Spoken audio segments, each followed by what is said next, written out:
देखो सभी, जैसे जो फॉर्म डालोगे आप, बैठ जा बेटा। सीआरपीएफ,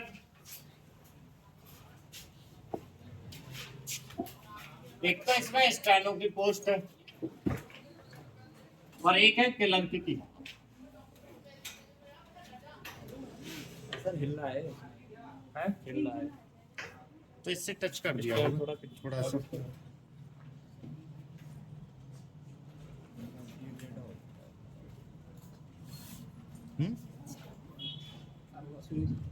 सही तो है। तो स्टेनो और जो क्लर्क की जो भर्ती है ना, देखो दोनों में पहली बात तो ये है कि 12वीं मांगी गई है, इसमें भी 12वीं, इसमें भी 12वीं, और 18 से 25 आयु, इसमें भी और इसमें भी। अच्छा, इसके बारे में मैंने पहले भी बताया था, पर इस बार इसने इस भर्ती में ना कुछ बदल दिया है। तो जो बदलाव किया है ना, उनको ध्यान से समझ लो। पहले क्या करते थे, जो बच्चा स्टेनो का डालता था ना, वो क्लर्क का भी डाल देता था, और जो क्लर्क का डालता था वो स्टेनो का भी डाल देता। इस बार क्या है, फॉर्म एक ही डाल पाओगे, या स्टेनो का या फिर क्लर्क का, डबल नहीं। समझ रहे हो? अगर आपने दोनों डाल दिए तो इस कंडीशन में वो दोनों ही कैंसिल करने के मूड में है, तो एक ही डालोगे। अब आप ये देख लो कि किसमें ठीक है। इसमें क्या है, आप लोगों का पहले जो होता था, पहले नंबर 1 पे तो फिजिकल होता था, वो पास हो गए आप। फिजिकल में ये नहीं कि रेस वगैरह, वो क्या करते थे कि आपके डॉक्यूमेंट्स और आपकी हाइट वेट नाप के फिर आपको पास करते थे। दूसरे नंबर पे लिखित परीक्षा, तीसरे नंबर पे स्टेनो वाले में तो शॉर्ट हैंड और टाइपिंग दोनों होती थी, और इसमें क्लर्क वाले में सिर्फ टाइपिंग ही टाइपिंग होती थी। समझ रहे? और फिर उसके बाद में जो बच्चा शॉर्ट हैंड टाइपिंग भी पास कर जाता था, फिर उनका मेडिकल हुआ, मेडिकल होने के बाद में ज्वाइनिंग देते थे। पर इस बार क्या करा है इन्होंने, तो पहले तो फॉर्म भरने पर भी सारी तरीके समझ लो। एक चीज तो यह है कि सब एक भर्ती में से एक ही कर पाओगे, या स्टेनो या क्लर्क। अब आप लोग देख लो कि किसमें बढ़िया कर पाओ। वैसे तो आप शॉर्ट हैंड भी सीख रहे हैं और क्लर्क और टाइपिंग भी सीख रहे हैं। अच्छा, टाइपिंग सिलेक्ट करो तो अंग्रेजी ही करना, अगर इसमें आप करें तो। अगर ऑप्शन आए तब, और ना आ रहा है तो वहां एग्जाम हॉल पे भी अंग्रेजी ही सिलेक्ट करना है, तो अंग्रेजी आपकी बेस्ट है, अंग्रेजी आप सीख रहे हैं। पर अगर आप स्टेनो का फॉर्म भर रहे हो ना, तो स्टेनो में आप जो है पोस्ट हिंदी की चॉइस करना भाई, ठीक है? नहीं तो वहां अंग्रेजी में बोल देंगे, वो बाल न जल जाए तेरे। बीच में रखे या फिर आगे रख ले, इधर इस पे आगे रख ले। तो उसको देखेंगे कि आगे रख लो उसको, आगे तुम लोग आगे। अब अगर उसमें जैसे मान लो आपने स्टेनो वाले में हिंदी के जगह अंग्रेजी कर दिया, तो वहां आपको जो डिक्टेशन बोली जाएगी वो इंग्लिश में ही बोली जाएगी, इंग्लिश शॉर्ट हैंड में लिखनी होगी और इंग्लिश में ही टाइप करनी होगी। समझ गए? तो यहाँ टाइपिंग वाले में तो ये काम कर लेना, पर इसमें मत करना। अब फॉर्म भरने पर कितना ध्यान रखना है, एक ही भर्ती डालनी है। फोटो जो है उसका बैकग्राउंड व्हाइट होना चाहिए, साफ कहा, नहीं तो कैंसिल होगा उसमें। और आप जो है सिग्नेचर लगा रहे हैं अपने, तो व्हाइट कागज पे बिल्कुल व्हाइट होना चाहिए, और उस पे ब्लैक पेन से होने चाहिए, वो अपलोड करना। सही है? क्योंकि बहुत बच्चों ने सीआईएसएफ में गलती करी थी, तो उनके दोबारा करेक्शन का ऑप्शन भी नहीं दिया, तो इसमें भी करेक्शन का ऑप्शन वो ना दे रहे। समझ रहे? तो एक बार में तसल्ली से समझ लें। नंबर 1 तो फोटो का बैकग्राउंड व्हाइट हो, और सिग्नेचर जो अपलोड करे वो व्हाइट कागज पर ब्लैक पेन से। सही है? इतना होने पर आपका फॉर्म भर जाएगा। फॉर्म भरने के बाद में इसमें नंबर 1 पे क्या है, लिखित परीक्षा है। क्या है? लिखित परीक्षा। इसका इन्होंने सिलेबस भी दे रखा है, ठीक है? 100 नंबर का पेपर है। पहले जो होता था पेपर, ये वो होता था ऑफलाइन, ठीक है, ऑब्जेक्टिव टाइप का। अब क्या है, इन्होंने कंप्यूटर पे कर दिया है, ऑनलाइन होगा, ऑब्जेक्टिव ही टाइप का। सही है? पहले निबंध और एप्लीकेशन आती थी लिखने को, वो इस बार नहीं दे रहे हैं इसमें। सही है? दूसरी चीज है कि इंग्लिश और हिंदी का ऑप्शन है उसमें लिखित परीक्षा में, तो वो वहां एग्जाम टाइम पर आप चुन सकते हैं, चाहे आप इंग्लिश का क्वेश्चन चुन लें चाहे हिंदी का। सही है, ये नहीं कि आपको अंग्रेजी ही करनी होगी या फिर हिंदी ही करनी पड़ेगी, ऐसा कुछ नहीं, जो आपको उचित लग रहा है वो कर लेंगे। तो लिखित परीक्षा में जैसे ही आप पास हो जाएंगे, पहले क्या होता था इंटरव्यू पहले नंबर पे, अब क्या है इनका लिखित परीक्षा। दूसरे नंबर पे क्या होगा, जो लिखित परीक्षा में पास हो गए बच्चे, उन बच्चों को क्या करेंगे, वो स्किल टेस्ट के लिए बुलाएंगे। स्टेनो वाले में तो क्या होगा, उसमें स्किल टेस्ट में उसमें शॉर्ट हैंड होगी बेटा, क्या होगी, शॉर्ट हैंड, शॉर्ट हैंड और टाइपिंग। अब टाइपिंग का इसमें टाइपिंग टेस्ट नहीं होगा, कहीं आप सोचें कि टाइपिंग टेस्ट, जो शॉर्ट हैंड लिखी है उसका ट्रांसलेट करना है, अनुवाद करना है, वो अनुवाद किसके द्वारा होगा, टाइपिंग द्वारा। किसके द्वारा होगा बेटा, टाइपिंग। और टाइपिंग जो होगा हिंदी वाला जो करेंगे बच्चे, उसको हिंदी का फॉन्ट होगा, तो फॉन्ट होगा मंगल का गेल भाग होता है, क्या गेल। अभी फॉन्ट के बारे में भी मैं इसके बाद में बताऊंगा, जो फॉन्ट के आगे जे सीखेंगे वो सीखे। जब हिंदी की टाइपिंग सीखने को आते हैं तो बड़ा दिक्कत आती है, तो ये चीज भी मैं क्लियर कर दूंगा। तो क्या है, शॉर्ट हैंड बोलेंगे, वो शॉर्ट हैंड कितने बोलेंगे, 10 मिनट की, 10 मिनट की डिक्टेशन होगी, 80 वर्ड पर मिनट के हिसाब से बोलेंगे वो। और जब 10 मिनट 80 वर्ड पर मिनट के हिसाब से बोलेंगे तो कितने वर्ड हो चुके, 80 ढाई 800 और 80 ढाई 800। अब इनको जो है 800 शब्द आपने लिख लिए शॉर्ट हैंड में, अब उनको ट्रांसलेट करोगे, आपके सामने डेस्कटॉप रखा होगा और उस पर ये फॉन्ट वगैरह लगे हुए होंगे, और आपको अपनी शॉर्ट हैंड जो आपने लिखी है वो पढ़नी चालू कर देंगे और टाइप उस पर कर देंगे। तो उसका टाइमिंग भी दिया है, ये नहीं कि पूरे दिन में करके दिखा दो, ये नहीं, 65 मिनट दिए, कितना, 65 मिनट। इतने मिनट में आप लोगों को क्या करना होगा, वो टाइप करना होगा। सही है, ये काम तो इसमें स्टेनो वाले में निपट गए। सेकंड स्टेप इसका ये है, सही है। अब टाइपिंग इसमें क्या होगा, ये क्या होगा स्टेनो वाले का, और क्लर्क वाले में क्या होगा सेकंड स्टेप। अच्छा, इसमें भी लिखित परीक्षा है पहले नंबर पे, और इसमें क्या होगा, इसमें सिर्फ बेटा टाइपिंग टेस्ट ही होगा।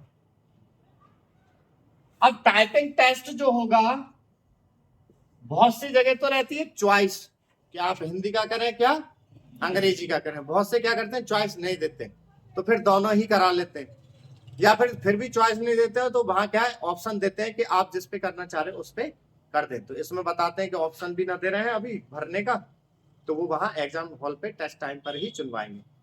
जब दोनों करने को होवे तो दोनों ही करनी पड़ेंगी आपको, और अगर वो चुनवाएंगे एक कर लो तो एक में आप इंग्लिश चुन लेना, बेस्ट रहोगे। सही है, तो होगा क्या, चाहे आप हिंदी का करें चाहे अंग्रेजी का, वहां 10 मिनट का टेस्ट होगा, कितना, 10 मिनट का। तो 10 मिनट का आप क्या करें, इसका एग्जाम सेंटर कहाँ चुनेंगे, फॉर्म भरते समय पर एग्जाम सेंटर नजदीक की चुन लिया, आप तो यहाँ के हैं तो यहाँ से मुरादाबाद और लखनऊ यहाँ पास के चुन लेना, ठीक है, ये कर लेना। 10 मिनट का टाइपिंग टेस्ट देंगे, उससे पहले भाई थोड़ा हाथ सेट करने के लिए तो देते हैं कि अपना कीबोर्ड वगैरह चेक करके देख लो भाई गलत है नहीं, और जो टेस्ट जो होगा वो 10 मिनट का है।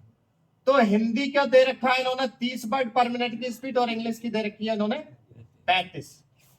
ये चीज दिखानी है, आपने ये निकाल दिया तो आपका सेकंड स्टेप पास हो गया। अब आ जाते हैं थर्ड में। थर्ड में क्या करेंगे, थर्ड में करेंगे फिजिकल, इसमें भी और इसमें भी। फिजिकल में क्या है, इसमें रेस नहीं लगवाते, जैसे मान लो और जगह पर क्या है फिजिकल में रेस वगैरह लगवाते हैं, सो नहीं।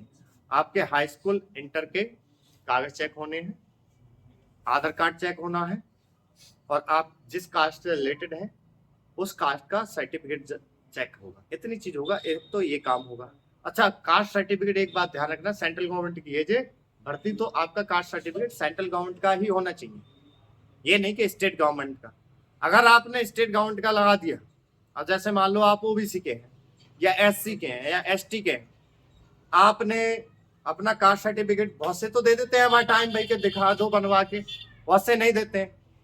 तो क्या होता है कि आपका है स्टेट गवर्नमेंट का, कास्ट क्या होती है, कोई कास्ट तो जो है स्टेट में मान्य है वो सेंट्रल में नहीं है, जो सेंट्रल में है वो स्टेट में नहीं है मान्य, तो वो क्या करते हैं, ये भर्ती कहाँ की, सेंट्रल गवर्नमेंट की, तो कास्ट सर्टिफिकेट आपका सेंट्रल गवर्नमेंट का ही मांगेंगे। बनता कहाँ से है, आपकी जो तहसील होती है वहां तहसील से जाके अपने डीएम एसडीएम से संपर्क करेंगे, वहां से वो बन जाता है। बोलना क्या है कि हमको केंद्र सरकार का कास्ट सर्टिफिकेट बनवाना है अपना, सही है ना, तो क्या होगा, आप जनरल में काउंट कर दिए जाओगे, सही है।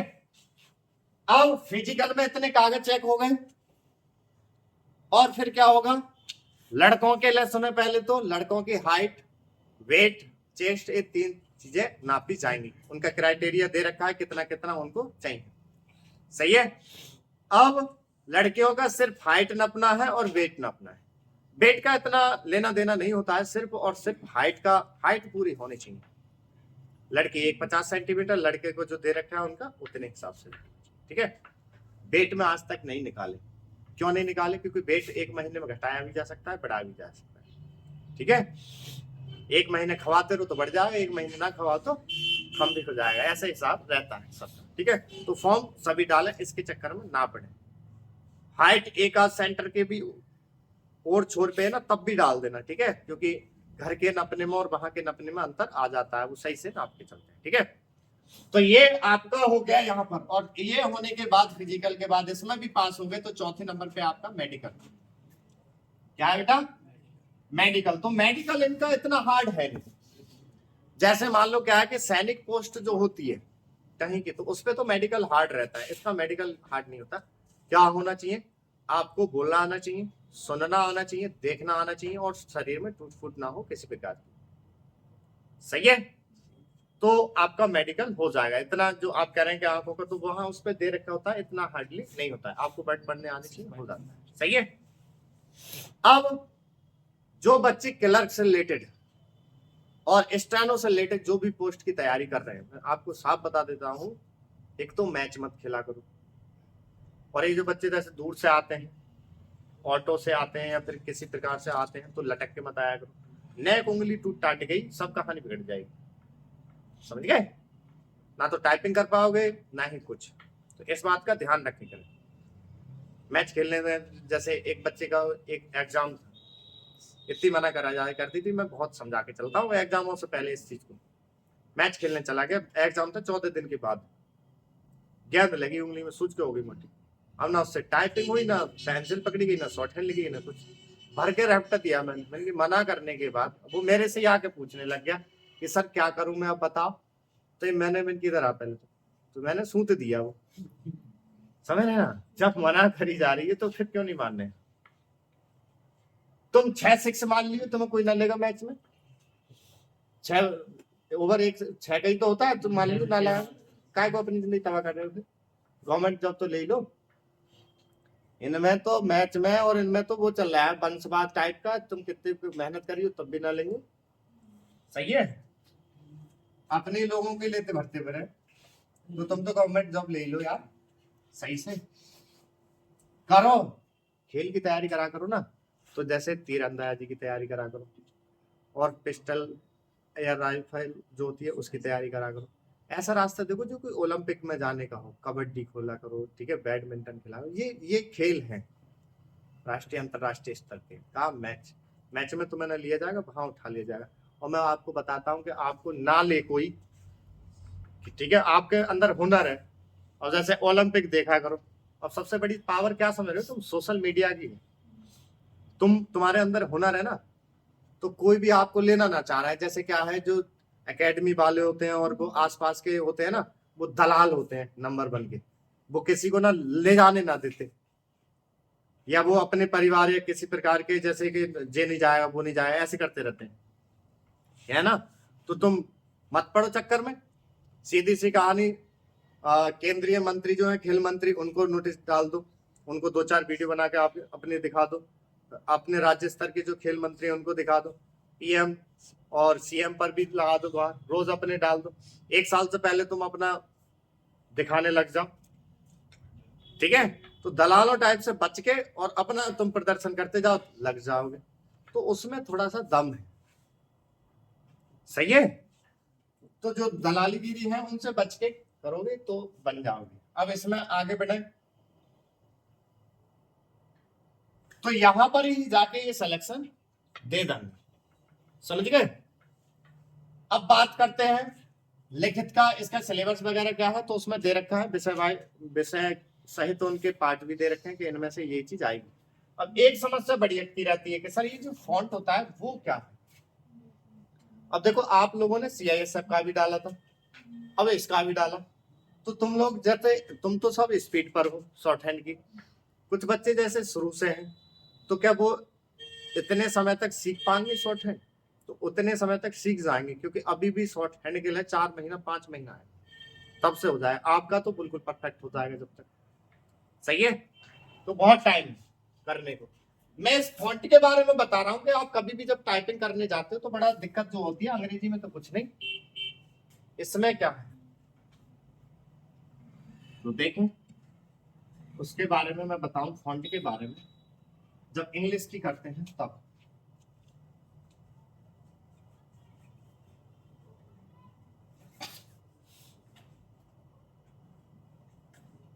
जैसे देखेंगे हिंदी की जब आप टाइपिंग करते हैं तो आपको एक समझ में आता है, बोलने में आता है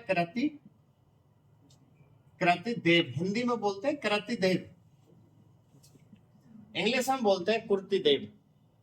और एक फॉन्ट होता है मंगल। ये क्या चीज है सर, ये चीज समझ में नहीं आती। जैसे मैंने बोला किताब, क्या बोला? किताब। तो किताब, फिर मैंने बोला हिंदी की, क्या बोला? हिंदी की, तो मैंने हिंदी की ये बोली किताब। फिर मैंने बोला कि हिंदी में वो किताब ले लेना सामान्य ज्ञान की, वो सामान्य हिंदी या फिर दूसरी। तो जैसे नाम बोलता हूं, जैसे हिंदी में 2 किताब होती है ना तो अलग अलग प्रकार की, तो अलग अलग प्रकार की ये बुक हो गई। सही है? अब कोई बुक खोलते हैं तो उसमें होते हैं पार्ट, पार्ट होते हैं ना, तो ऐसे इनके पार्ट होते हैं, भाग। तो इनके पार्ट हैं इस समय 800, पहले कम थे, इस समय 860 के करीब हो, अब तो और बढ़ गए। और इस क्या है जी, पार्ट, भाग बोल लो या पार्ट बोल लो। और इनके क्या है बेटा, इसके हैं 9। कितने हैं? 9। अब जैसे हम कहते हैं ना कि हिंदी की वो वाली किताब खोल लो, उसके में उस वाले पार्ट पर ये चीज है, बोलते हैं ना। तो ऐसे क्या हो गई, ये किताब हो गई, और इस पार्ट पर क्या है, उस पार्ट पर क्या है, वो चीजें। तो देखो आप जो एग्जाम में पहुंचते हैं तो इस वाले कुर्ती देव फॉन्ट में से सबसे ज्यादा जो पार्ट लिया जाता है वो कुर्ती देव 010 और 016, ये 2 ऐसे भाग हैं इसके 860 में से जो सबसे ज्यादा हर एग्जाम में चलते हैं। और मंगल के जो 9 पार्ट हैं, मतलब भाग हैं, उनमें से चलता है सबसे ज्यादा 4 चलते हैं बेटा। कितने चलते हैं? इसमें तो 2, और इसमें सबसे ज्यादा चलते हैं काम में आने वाले 4। तो 4 कौन से हैं? नंबर 1 तो है बेटा हिंदी, रीडिंगटन, गेल, जैसे इसमें CRPF में मांग रखा है, उन्होंने साफ लिखा है गेल। ठीक है, हिंदी रिविंगटन गेल। दूसरा बेटा हिंदी रिविंगटन CBI। अब आप कहोगे CBI डिपार्टमेंट क्या, तो ऐसे नाम रख रखा है ऐसे ही। तीसरा PNV, क्या है? PNV। चौथा क्या है? चौथा काम का है इसमें, वो है इंस्क्रिप्ट। क्या बेटा? इंस्क्रिप्ट। अब आप देखेंगे कि सर एक चीज है कि टाइपिंग अंग्रेजी की करी तो कोई झाड़ ना था, हिंदी की कर रहे हैं तो बड़ा झाड़ है। कुर्ती देव के 2 हैं, यहाँ मंगल के आपने बता दी 4, तो सीखे कौन से? ठीक है। अब देखो अगर आप लोगों को टाइपिंग में ऑलराउंडर बनना है तो पूरे जीवन में 3 टाइपिंग सीखनी होती है। एक तो सीखनी होती है इंग्लिश की, और हिंदी की सीखनी होती है आपको 2। ऑलराउंडर हो जाते हैं कैसे? जैसे बेटा है क्या, कुर्ती देव के ये दोनों भाग और मंगल के ये जो 3 भाग हैं ऊपर के, ये दोनों और ये तीनों एक समान होते हैं। क्या होते हैं बेटा? एक समान। सिर्फ और सिर्फ 2-2, 3-3, 4-4 व्यंजनों का ही अंतर आता है, मतलब बटनों का। बाकी पूरा पूरा कीबोर्ड एक जैसा मेल खाता है। अब जैसे मान लो कोई एग्जाम है तो उसमें 4-5 दिन पहले या 10-15 दिन पहले बता ही देते हैं कि आपका ये फॉन्ट है, तो वो 1-2 दिन पहले ही आप 1-2 बटन को तो सेट कर लोगे। सही है। अब जैसे क्या है कि आपने ये सीख लिया तो ये आ गए, या इनमें से सीख लिया तो ये दोनों भी आ गए। तो इन पांचों में से तो बेटा एक सीखना होता है। गेल, सीबीआई और पीएनबी और 0, 10 और 16 में से क्या सीखना होता है? एक। और ये 5 कवर। और ये जो चौथा है ये सबका अलग है भैया, ये किसी से मेल नहीं खाता। तो इन पांचों में से तो एक सीखनी पड़ी और एक सीखनी पड़ी, ये तो कितनी हो गई हमारी? 2। तो 2 टाइपिंग हमको इस प्रकार से सीखनी पड़ती है। 2 ये क्यों अलग सीखनी पड़ती है कि इसका मेल इन सबसे किसी से नहीं खाता। इन पांचों में का कबूतर जिस बटन से आ रहा है इसको छुओगे तो वहां और ही कुछ आ रहा हो। सही है। तो ये टाइपिंग का झाड़ रहता है। तो आपका इसमें सीआरपीएफ में कौन सा आ रहा है? गेल का। और जो बच्चे कुर्ती देव जानते हैं तो उनको अलग से सीखने की जरूरत नहीं है, वो 2-4 बटन है वो ही सीखने होंगे।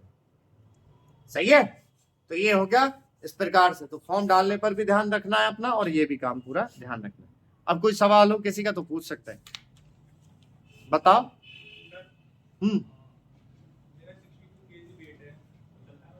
चल जाएगा आराम से।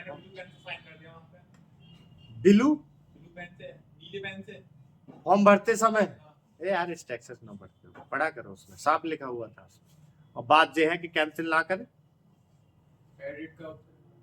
एडिट का नहीं आ रहा है जी, तो आफत है। एडिट का पहले ना तो सीएसएफ में दिया था ना इसमें दे रहे हैं, तो पहले ही समझ लो। इतनी आफत क्यों आ रही? मैंने बोला था, मैंने कि 2-4 दिन रुक जाइए। डाल दिया तो अब समझ गए ना। फॉर्म डालने से लेकर लास्ट तक का कोई किसी का और सवाल हो तो पूछो, फिर पढ़ाई शुरू कराएं।